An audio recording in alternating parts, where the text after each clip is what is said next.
कभी आपने सोचा है, अगर प्रेम अमर होता है तो क्या वो जन्म जन्मांतर तक पीछा करता है?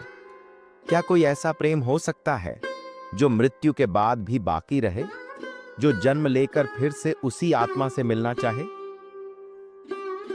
आज की जो कथा मैं आपको सुनाने जा रहा हूं, वो कोई साधारण कहानी नहीं है।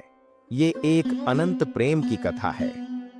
एक यौगिक विरागी और सत्य की साधना में लीन देवी की यह कथा है, भगवान शिव और देवी पार्वती के विवाह की, एक पुनर्मिलन की प्रेम गाथा। बहुत समय पहले की बात है। सती, दक्ष प्रजापति की पुत्री और शिव की अर्धांगिनी, उनका प्रेम एकदम निस्वार्थ था। पर जब उनके ही पिता ने शिव का अपमान किया और सती को उनके प्रेम के लिए ताना मारा, तो सती ने अपने प्रेम की रक्षा करते हुए अपने प्राणों की आहुति दे दी। शिव के लिए यह सिर्फ सती का वियोग नहीं था, यह उनके अस्तित्व का टूटना था। वो चिल्लाए नहीं, रोए नहीं, बस सती के जले हुए शरीर को उठाकर पूरी सृष्टि में भटकने लगे। किसी ने कुछ कहा, किसी ने रोका, लेकिन शिव बस चल रहे थे, जैसे कोई खोया हुआ पति अपनी पत्नी की स्मृति के हर टुकड़े को ढूंढता हो। और जब विष्णु ने सती के शरीर को टुकड़ों में विभाजित किया, तो शिव बस मौन हो गए, कैलाश चले गए, ध्यान में लीन हो गए। ना क्रोध, ना प्रेम, सिर्फ मौन। पर कहानी यहीं खत्म नहीं हुई। सती लौटी, इस बार हिमवान और मेनावती के घर पार्वती बनकर। पार्वती बचपन से ही कुछ अलग थीं। जहां बाकी बालिकाएं खेलती थीं, वह ध्यान करती थीं। कभी जटाधारी का चित्र बनाती, कभी तांडव की लय में नाचती। जब मां ने पूछा, ये कौन है जिसके बारे में तुम दिन रात सोचती हो? पार्वती ने बस इतना कहा, मुझे नहीं पता मां, लेकिन लगता है मैं इन्हें बहुत पहले से जानती हूं। समय बीता और पार्वती को जब यह ज्ञात हुआ कि वे ही पूर्व जन्म की सती हैं, तो उनके भीतर एक लहर सी दौड़ गई।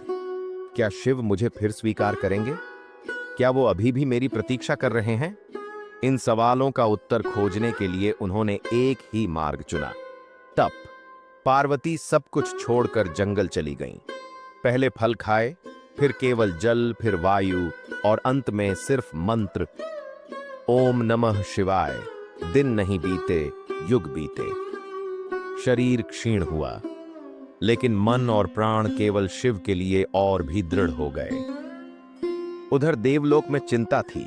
असुर तारकासुर तबाही मचा रहा था। उसे वरदान था, केवल शिव का पुत्र ही उसे मार सकता है। पर शिव तो संसार से परे थे, ना विवाह, ना पुत्र की कल्पना। देवताओं ने कामदेव को भेजा कि शिव के ध्यान को भंग करे। कामदेव ने पुष्पबाण चलाया, शिव की आंखें खुलीं और अग्नि की लहर से कामदेव भस्म हो गया। लेकिन फिर शिव ने पार्वती को देखा। सामने बैठी थीं, धूल से ढकी, लेकिन आंखों में तप का तेज और प्रेम का सागर। उस क्षण कुछ टूटा नहीं, कुछ जुड़ गया। शिव के भीतर वर्षों से जमी चुप्पी हल्की सी कांपी। शिव ने एक बार फिर परीक्षा ली। एक साधु बनकर पार्वती के पास गए और बोले, तुम्हें क्या लगता है, शिव तुम्हारे योग्य हैं? वो तो श्मशान में रहते हैं, उनके शरीर पर राख है, नाग पहनते हैं। ये कोई योग्य पति है क्या? पार्वती ने मुस्कुराते हुए कहा, आप उन्हें बाहर से देख रहे हैं, मैंने उन्हें भीतर से जाना है। मेरा प्रेम उनके वैराग्य से भी गहरा है। शिव स्तब्ध रह गए। ऐसा प्रेम, ऐसा समर्पण। उन्होंने अपना रूप प्रकट किया और पहली बार वर्षों बाद उनकी आंखों में प्रेम की नमी थी। हिमालय पर्वत को सजाया गया। शिव की बारात आई, लेकिन कैसी? भूत, प्रेत, पिशाच, नाग, गण। पार्वती की मां मेनावती डर गईं। क्या मेरी बेटी का विवाह ऐसे देव से हो रहा है? लेकिन पार्वती शांत थीं। ये उनके स्वरूप हैं, उनका सार प्रेम है, और वही मुझे चाहिए। शिव ने माता के सम्मान के लिए अपना सौम्य रूप लिया। सुगंधित वस्त्र, सुंदर आभूषण, तेजोमय मुख। फिर विवाह हुआ। मंत्र गूंजे, पवन रुकी और समय ठहर गया। पार्वती और शिव ने जब एक दूसरे का हाथ थामा तो जैसे सृष्टि ने एक नई सांस ली। विवाह के बाद शिव ने पार्वती को ज्ञान दिया, योग, ध्यान, तंत्र और प्रेम का रहस्य, और पार्वती ने शिव को फिर से जीवन में लौटाया। वे केवल पति पत्नी नहीं थे, वे चेतना और शक्ति थे, सृष्टि की धुरी।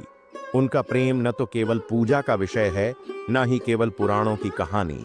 वो उस प्रेम की मिसाल है जो समय, मृत्यु और पुनर्जन्म सभी से पार निकल जाए। आज जब हम ओम नमः शिवाय कहते हैं या हर हर महादेव का उद्घोष करते हैं तो वो केवल भक्ति नहीं होती, वो एक प्रेम की स्वीकृति होती है। क्योंकि जब प्रेम सच्चा होता है तो वह मृत्यु से नहीं टूटता, वो वापस लौटता है, वो तप बनता है और अंततः वह शिव और पार्वती बन जाता है। हर हर महादेव।